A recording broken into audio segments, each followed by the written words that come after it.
Welcome to All Right in Sin City, a podcast about writers and writing in the Windsor, Detroit region. Your podcasters today are Irene Moore Davis, author, educator, and local historian.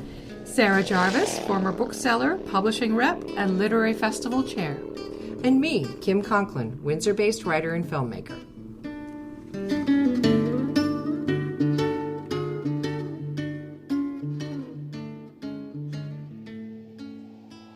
Our featured guest today is Elisa Sinnett. Elisa Sinnett is a writer and teacher and a member of the American Federation of Teachers. She lives in Windsor, Ontario with her family, but her hometown is Detroit, Michigan. She works on her writing with author Ariel Gore and The Literary Kitchen. Sections of her book, Detroit Fairy Tales, have been published in or recognized by various magazines and journals. Elisa says that she is an immigrant to the middle class and is dismayed to discover shortly after her arrival that it was being dismantled. And Detroit Fairy Tales is her first book. Welcome to the show, Elisa. Thank you so much for having me. Have you always been a storyteller? Yeah, I come from a long line of storytellers. My dad grew up in Canada before like electricity and stuff, like in a deep rural area. And he said they were always standing around like memorizing poetry. And so when we were small, he would read these memorized poems to us, songs and things. So I think do things like that. Try and write advertising to sell my little sister. I tried to describe her in glowing terms so someone would purchase her, things like that. But, And did it work? Yeah, my neighbors took her in for a while, but they gave her back at bedtime, so. I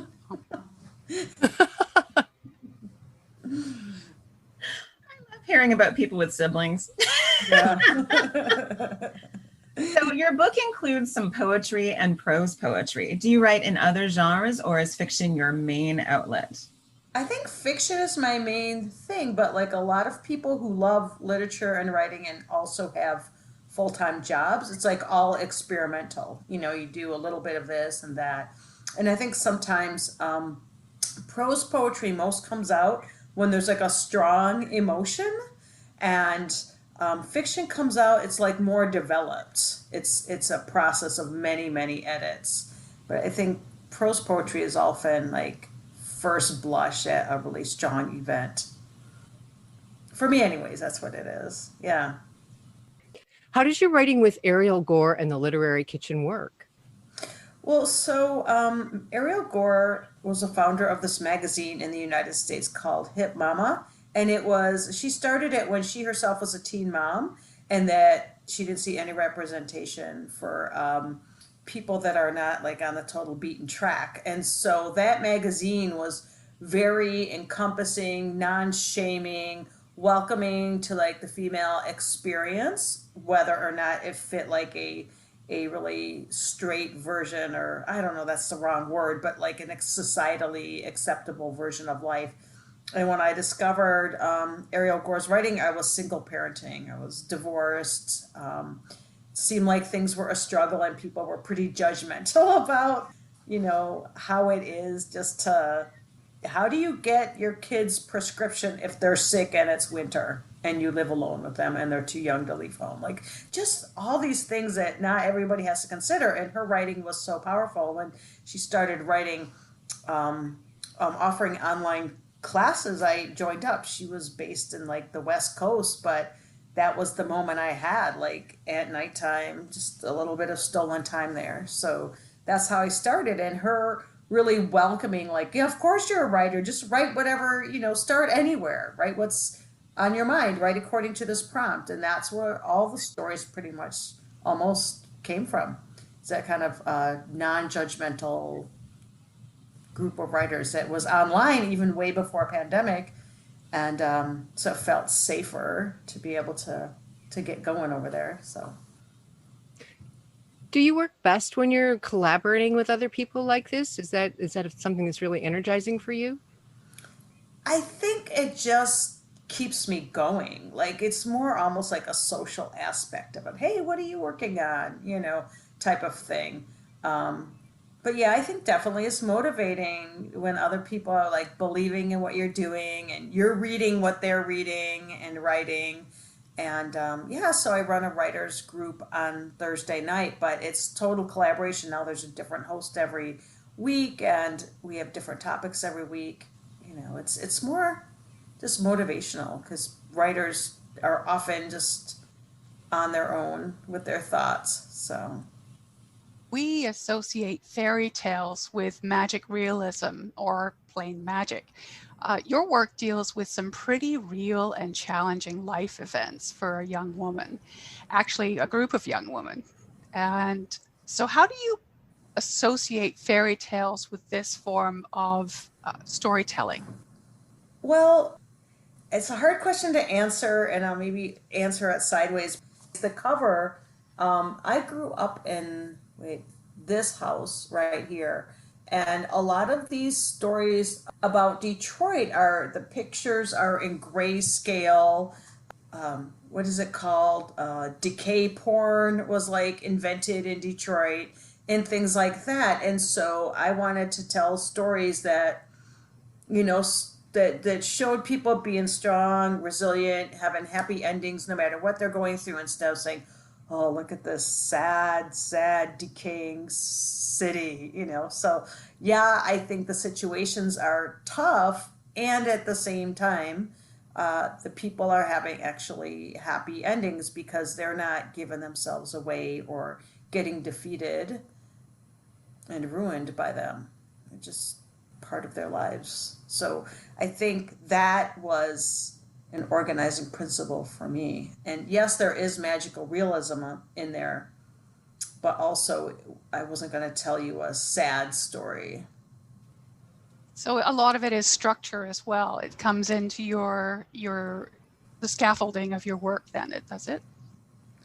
I think so. I'm thinking more like the impetus for it is like to deliberately not ending the stories on sad notes. The endings are fantastical in some of them, depending on what actually happened. Some things are exaggerated. It's drawing from reality, but it's fiction.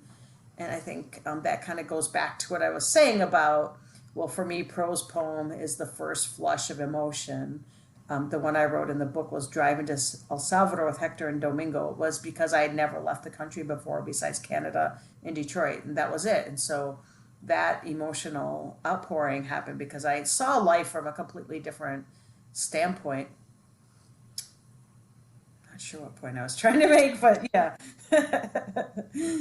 Resilience is such a classic 313 trait, though, and I love that you've built that into your book, even when there is magic realism and magic involved, that it still comes through that these are very much Detroit fairy tales in that way. Yeah, thanks for emphasizing that. And I think more recently, people are also talking about resilience as being something forced upon people in difficult situations. And then the people looking at the resilient people get to feel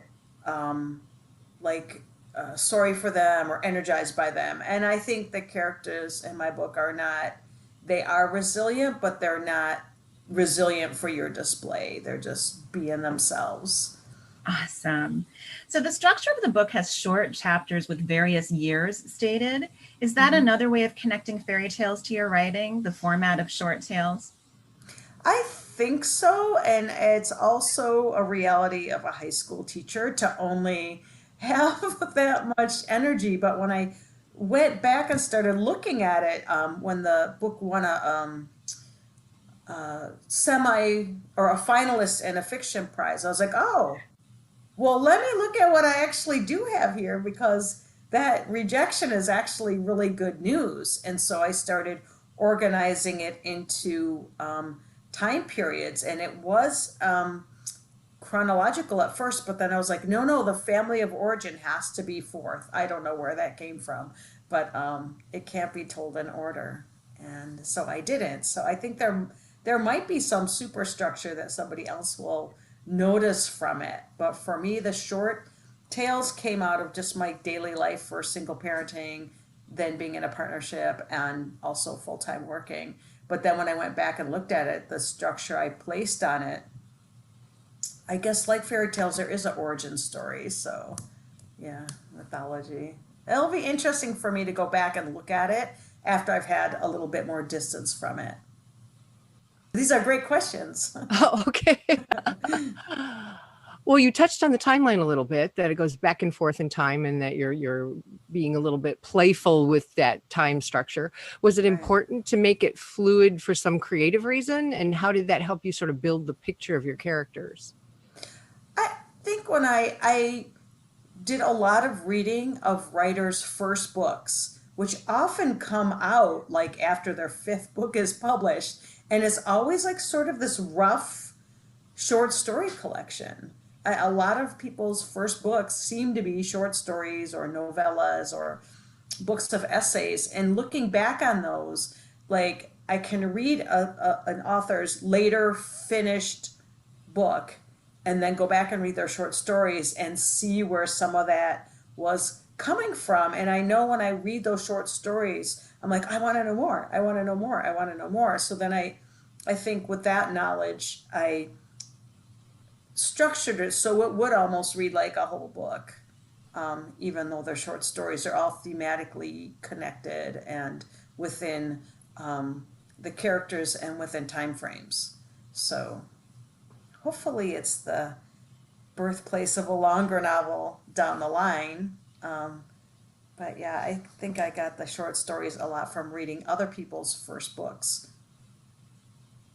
And like some fairy tales, your book actually includes some whimsical artwork. Would you like to tell us how you came to include that in your book? Oh yeah, so my best friend from second grade in Detroit, her name is Deborah Dominguez. She is an artist. She's now based in Santa Fe. But she read the book and then she did a painting for me based on the book. And then she sent it to the publisher and he selected elements for the painting for the cover. And she's also from that same neighborhood. So we were right in sync with that. Brilliant segue, because the next question is this. Various neighborhoods of Detroit, Ann Arbor, and even Belle Isle appear in your book as though they were characters themselves. Is this a love letter to Detroit, a modern history, or a warning about certain neighborhoods? Ooh. I think it's definitely a love letter, although people will say that's a really rough, critical story for it being a love letter. But, you know, based on what some people say and think about Detroit, I think the difference is it's populated with people that could be anybody, including the reader, like, oh, this could be me. So is it a warning about different neighborhoods? Maybe about the suburbs, who always kind of seem kind of strange and impersonal, and about being strange and impersonal ourselves and not like down to earth and really connecting with each other. But yeah, I did notice that Detroit is one of the characters. I think you're definitely right about that. Excellent. So you also talk about society and class in your work and even in your biography. What interested you in depicting that so vividly in your book? I would say that would be the emotional experience of growing up where I did, because my dad came from deep rural, well, it's not that deep anymore, everything's close, but rural Canada, where he, well, his father died when he was super young, so there was a lot of economic insecurity there. They had to live by themselves in an apartment while my grandma went to work in Detroit, and that's how the family ended up there. But they lived, my dad was like 15 and his little sister was 12, and they were living in an apartment by themselves in Goderich with one older sister, and that's how they like finished high school. And my mom lived in rural Michigan, like in a really just, oof, you know, and their house was like a literal chicken shack after their dad was gone. And so they brought us to this wealthy middle-class Black neighborhood to be raised so that it would rub off on us. But we didn't have the manners of the middle class, nor Blacks nor whites that were in that neighborhood. And we didn't know that you should pick your neighbor's garbage in broad daylight for furniture, maybe playing folk music on the front porch, selling items to the neighbors, like bread, taking in their ironing. And then also we performed on stage as a family band. So we really stood out in that neighborhood as not being quite knowing the rules, which for kids is not as easy. I mean, you look back with it, it's nostalgia, but I think a lot of kids feel like outsiders. But we took that to a new level, I think, with some of our behavior. So, what is your latest writing project? What are you working on now? So right now, I just am publishing just small pieces on my blog. The latest piece is magical realism. It involves Anthony Fauci turning into a dog. I don't know. It's just like experimental stuff like that. And then the other thing I'm working on is my dad wrote a series of columns for the Goddard Signal Star. And so they were previously collected in a self-published book, but I'm getting like more stuff from the family recordings of him singing some of the old songs, and I'm like going to re-release that. And then I have DetroitStories.org, where I am going to be doing a community writing project, but I have not gotten really into that one yet. And I'm looking forward to having some downtime to just like have time, instead of teaching every morning, to go back to writing every morning and maybe get deeper into fiction also. So I guess those are two projects I mentioned are sort of like head, not heart projects. Like they're heartfelt, but they're not me. So I'm hoping to get some time in the summer to just really dive into some new characters. We'd love to hear some of your work. Would you like to read for our listeners? Sure. The one thing I want to mention, I have a deep and abiding love for Stephen King because he tells a great story. It's, he keeps your interest. And the last book I read of his, 11/22/63, it's all about time travel. And like, if you are a fan of Stephen King but are afraid of him and you read that book, it just like pulls you in. So I want to read stories that will pull people in. And I think that's going to take a lot of practice. Sure, I'll just grab the first story of the book. It's called White People Steps. We unironically called these steps the white people steps, just all the white people called them. They weren't the white people steps, but this is like segregation 1980s. Like this is real, what we thought. So this is called Lisa 1980. This morning I woke up in the white world. Detroit, Michigan, 7 Mile, West Side, 1980. We live on parallel streets going from east to west, starting at the Detroit River, ratcheting up towards 8 Mile, and the suburbs in 1 Mile steps. Like bicycle spokes, larger avenues start downtown and the hub and stretch far, far away to better places like Chicago, where people have briefcases and ride the train. Placement along the grid line plots a person's destinies, and we Detroiters are supposed to stay put. At school, on the white people steps, we say people are black, white, Mexican. I know there are some mixed race kids, but I don't know what they do. One of them was a homecoming queen this year. She was beautiful in her satin gown from Hudson's. I saw her picture in Sunday's Detroit Free Press. For us, nobody else exists. At our school, black and white don't mix very much unless they are in school activities together and take turns being the most popular kids at the school. Our school, Cass Tech, is famous for its music program. My sister is in the singing group, the Madrigals, just like Diana Ross used to be. They get dressed up on performance day, but my sister doesn't own a skirt and only has one bra, so she can't get into uniform for the musical performances. She has to pretend that she forgot her show bag at home, and Miss Terry always lends her a school dress without a word. You have to know that people never use the word hillbilly or white trash on us, but we knew not to try to get too close to the black kids. We wanted to save ourselves the embarrassment of the brush off, the rejection. The Southwest Side is more my style. People are all over these rules about who is cool and who is not because their parents are in the union and strike together at the factory. Sometimes we have the car and we drive people home all over the Southwest Side, but most of the time we are on foot or on the bus. Finding a guy is impossible at school because I'm not allowed to date black kids, even if they look at me in my hand-me-down clothes and washed out, pale skin. I have to skip and go over to the southwest side where all the cute white and Mexican boys are. So it's time to move away from La Door and Esquipiar La School because we need to find boyfriends. Elisa, I turn and see Lainey. She's already got a cigarette lit for me. Tony's looking at you again. I look over at Tony Rakavidas. He's cute. Too bad, I think. His hands are too sweaty. I tell her. Lainey laughs. You didn't seem to mind after practice yesterday. I laugh. Maybe. The rest of the crowd on the white people steps disperses when the first bell rings. Pretty soon, Bonnie and Clyde, the security guards, will be out here chasing us all inside, and it'll be too late to make a break over to the southwest. Let's get out of here. Lainey and I pool our resources after we are well away from the school and Bonnie and Clyde's stack of detention pads. We have enough change for the bus or for 2 top hat hamburgers each. Neither one of us has eaten breakfast, so we start walking past downtown, past the Michigan Central train station, under the viaduct and onto West Verna Highway. The Amtrak trains clink overhead. We work on our school spirit for the pep rally, singing and shouting. From east to west, Cass Tech is the best. As we walk through the cement arch tunnel, jogging past the cave-like slit where people sneak over to Canada through the train tunnel under the river. Now we're officially on the southwest side, just 2 blocks from the Ambassador Bridge to Canada, but still 2 miles from Lainey's house. My feet hurt and I'm hot and thirsty.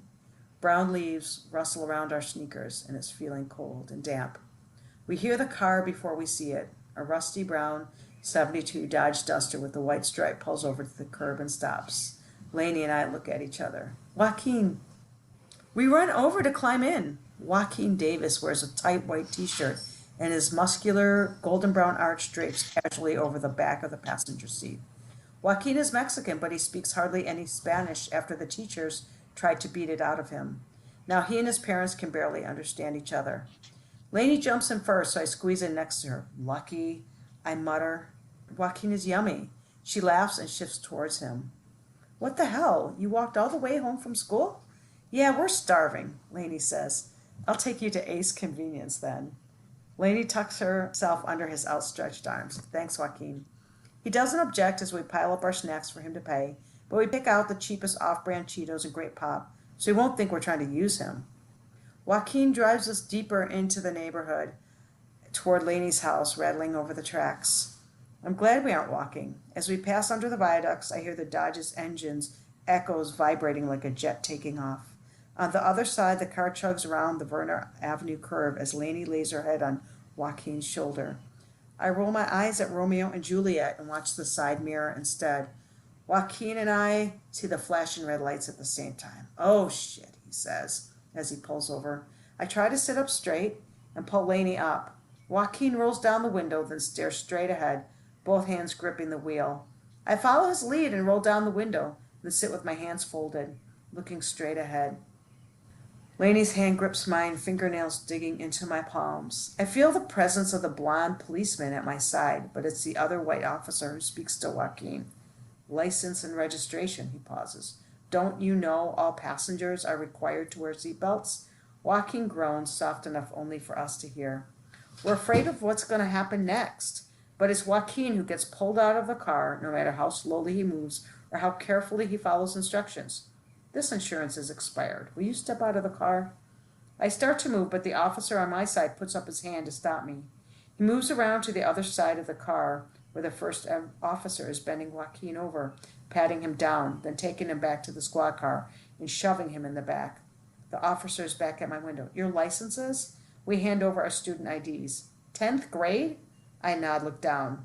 Lainey gulps and nods. How old are you? 15. It's like we're twin parrots chirping out the same answers.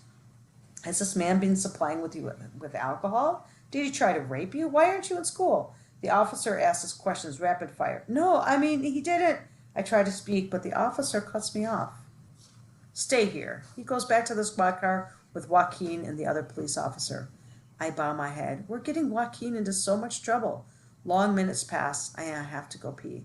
Finally, the first officer comes up to the window. Get out of the car, he says. Lainey and I tumble out and then stand shakily, our legs half asleep from sitting in the cramped front seat for so long. The officer doesn't seem interested in us at all. Instead, he turns toward the tow truck, backing up, and hooking to Joaquin's bumper. Lainey is frozen in place, but I'm hopping back and forth, wondering where I can find a bathroom. The officer seems surprised to see us still standing there. He steps in closer. You girls Mexican? He asks. No? Lainey answers. Look, girls, the officer says. Go back to school and don't get in cars with Mexicans. We stand there like two mute dummies by the viaduct as the squad car pulls away. Joaquin in the back seat, spine erect, staring straight ahead. Shit, Lainey says. We left our Cheetos in the car. That was awesome. Thank you so much, Elisa Sinnett, for joining us today. Thank you so much for inviting me and all your good questions, and it's great. We write by ourselves, and so it's really great to get a chance to talk about our writing with other people. Thanks for joining us. Look for more episodes of All Right in Sin City wherever you listen to podcasts, or check out our website, allrightinsincity.com. For information and announcements of new podcasts, sign up to our email list or follow us on Facebook and Twitter.